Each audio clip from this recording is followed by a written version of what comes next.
Pierre Jalut, j'ai été agriculteur toute ma carrière et si je suis là aujourd'hui c'est pour présenter le strip-till, c'est-à-dire c'est à l'occasion d'une journée CUMA organisée par l'UDCUMA de la Sarthe sur le territoire de la CUMA de la Guerche. Ce que je leur explique c'est la composition de la machine, c'est vrai, mais des conditions de bonne utilisation et des conseils de maîtrise de la culture précédente pour réussir la mise en place d'une méthode strip-till. Le strip-till, c'est une extrapolation du décompacteur qu'on a initié en 2004 et le matériel présenté aujourd'hui est sorti en 2009, adapté à la culture du maïs, du colza, des betteraves, du tournesol, ces choses-là. C'est un strip-till attelé de son semoir avec transmission depuis le tracteur jusqu'à la turbine du semoir pour assurer son fonctionnement. On a de chaque côté un chasse-débris avec des cônes. On a limité volontairement l'enfoncement des doigts dans le sol à 3,5 cm, 4 cm, pour qu'il ait simplement un rôle d'étrille, de peigne, pour bien dégager l'endroit où passera la dent. On a le disque ici, avec ses ondulations asymétriques.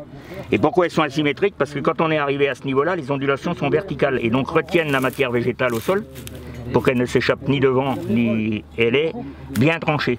Pendant le déroulement de la rotation, les ondulations changent de position et ce sont elles qui affinent le sol sur 2 à 3 cm de large pour permettre à la dent de passer plus facilement. Ensuite, on a donc une dent, partie verticale, 15 mm d'épais.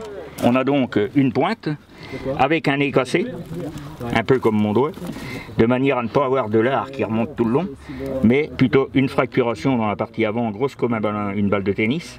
Et ensuite, on a des ailettes ici qui sont plus larges à l'état neuf, mais bon, c'est comme ça, et qui provoquent une fracturation de sol gros comme un ballon de rugby. Après ça, on a toute la partie verticale qui va passer facilement parce que le disque a fait son travail.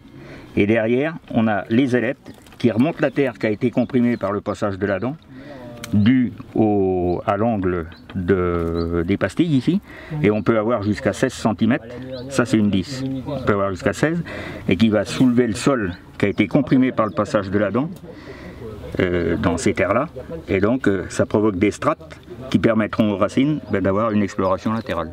La profondeur de travail de la dent, c'est 22-24 cm pour être bien.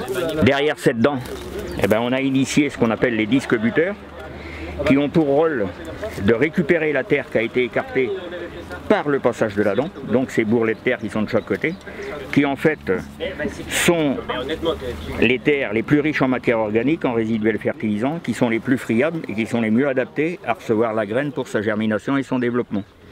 Et donc ces disques fonctionnent par le dos, c'est un peu un entonnoir rotatif, ça va ramasser la terre qui est ici, ça va la comprimer au milieu, et derrière c'est ouvert, ce qui évite des bourrages.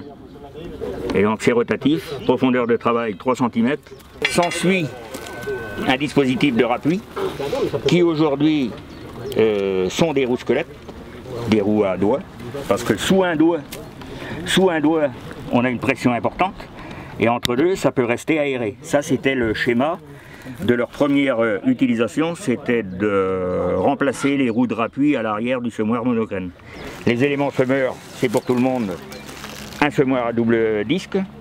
Derrière, ce qui est conseillé, c'est ce type de roulette de rappui, c'est-à-dire des roues métalliques, avec un bandage, 2 cm de large, et surtout les grosses crêtes de coque, qui, lorsque on utilise cet ensemble en semis de maïs après un ensilage de raies gras ou un métail, permettent de découper la plisse, ou les racines, les souches qu'il y a de chaque côté de la ligne de semis, et par l'action des pointes, de bien appuyer le sol sur les graines.